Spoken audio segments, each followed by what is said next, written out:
Dear Anne, I like an Irish goodbye, so I didn't bother mentioning I was leaving on Tuesday. I'll be back in a month. I don't know how to drive, but I like a good truck stop. But anyhow, we made it to South Dakota.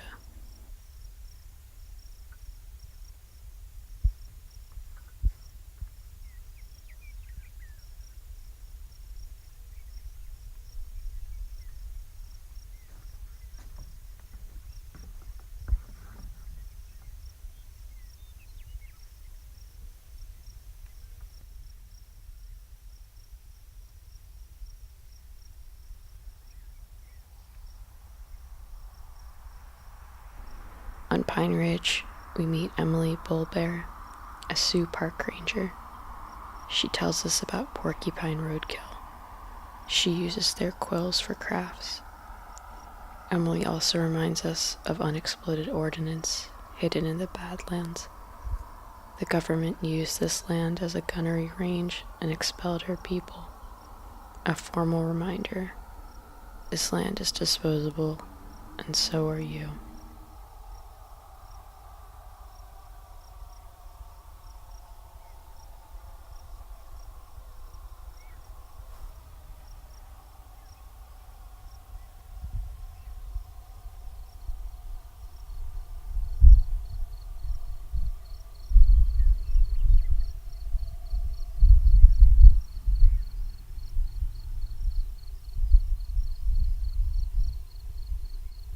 On our way home in the dark, we see a shadow moving, slam on the brakes, only to come face to face with a gentleman porcupine sauntering across the road.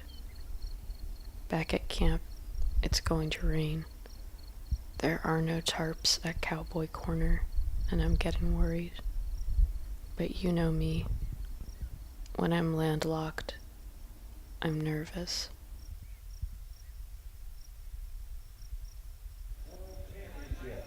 Little Bird is the bucket horse. Spencer Wright, Milford, Utah. His brothers and the brother and nephews were here last night. Watch this. Come on. Yes. Yes. Go on, Spencer.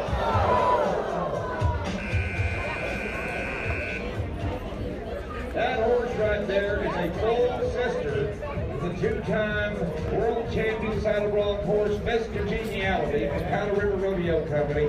And look. Spencer say, what the heck happened? See right there. Horse is jumping and making the right little bit. He's not moving those feet, he'll happen. But he is one of the nicest fellows you will never meet. And he is still the 2014 world champion. Thank you for coming to see. Double take, you can be 85 to 90. They couldn't have done it that hard. They can be that much today. Go, JJ, go!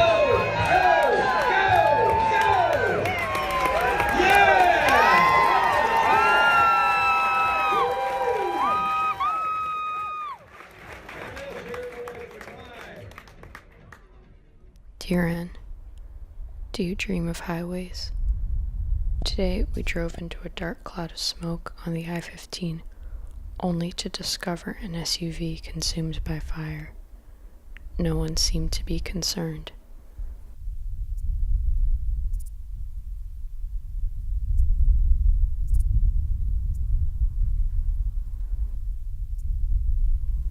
Last night we tried our luck at the Travel Inn.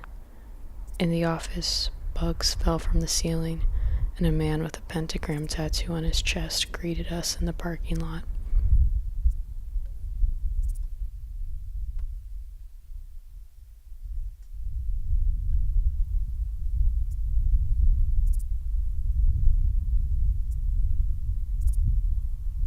I got pulled over for speeding, and the cop told me that if I sit that close to the steering wheel, the airbag will crush all my ribs on impact.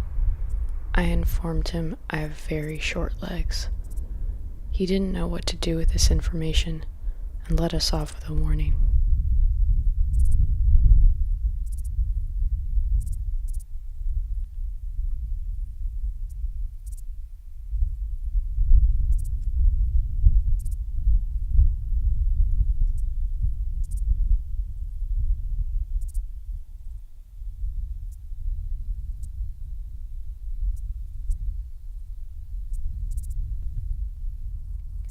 Today it's 1:15 in the shade.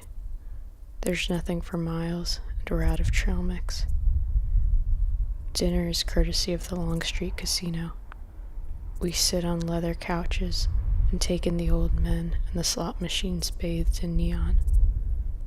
When I get home, I will take you to Pimlico. We can bet on horses. We can be friends again.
Dear N, we spend the night at the Tiki Lodge, where junkies drift through the parking lot all night, making friends and slamming doors.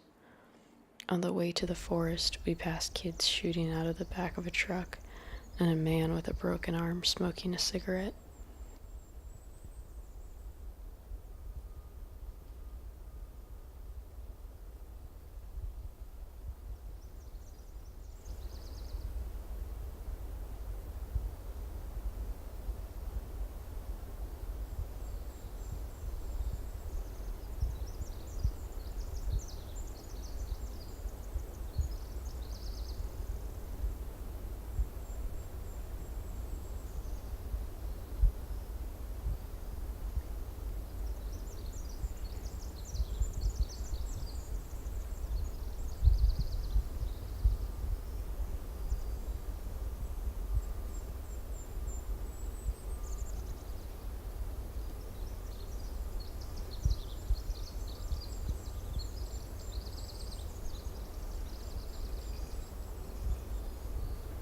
We set up our tent, but it took a beating thanks to a thunderstorm in the Badlands. Those nights, it was too cold to sleep. Lying on my back, I picked fights with the stars.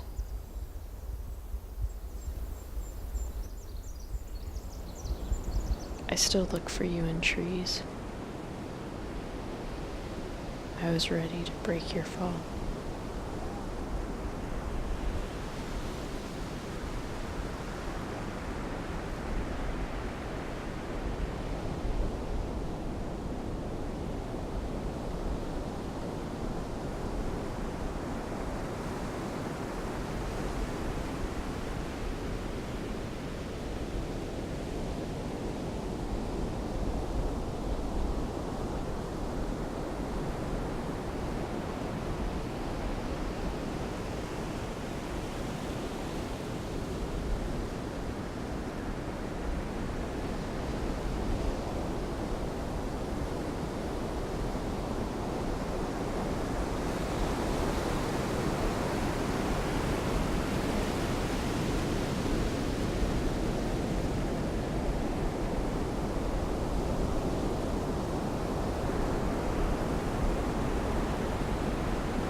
Dear Ann, our tent flooded for the last time yesterday, so we're coming east.